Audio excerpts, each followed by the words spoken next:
Guys, bertemu lagi kita di HNH Channel. So saya akan buat sedikit short dari sini, sedikit video. So harap korang support lah video saya, dan korang support lah HNH Channel supaya akan maju ke depan harinya. Mungkin akan bertambah kepada 3,000 subscriber. Walaupun masih jauh perjalanannya, tapi apakan daya, kita hanya mampu usaha. Tuhan yang menentukan segala-galanya. Macam tu lah guys. So saya akan bawa korang tour tengok FL5 warna merah guys. Jom kita tengok. Sini lah dia guys, FL5 warna merah dengan hood terbuka guys. Hood terbuka.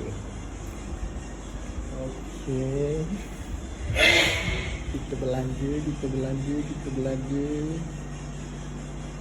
Kita pergi ke site seperti dia. Kita tengok scoring dia guys. Brembo je, Brembo.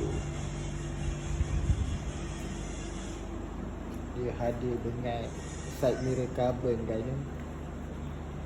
Dia punya skirt pun carbon fiber ya guys ya. Jom kita pergi ke belakang pula ya guys ya. Kita tengok apa yang ada ya.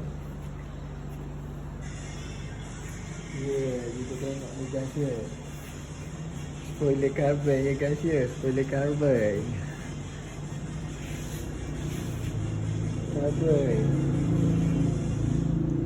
Yang penting angle sebatang lagi ya guys ya. Pusing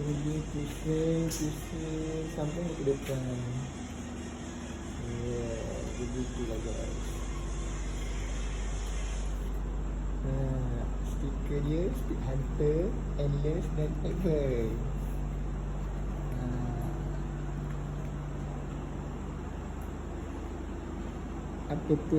Apapun kereta ini memang menyala guys. So kereta ni akan bertukar wajah daripada warna merah menjadi warna stay tune. Nanti kita tunjuk color baru dia. Okay guys ya. Apapun teruskan support HNH Channel. Kita jumpa di lain video pula. Assalamualaikum.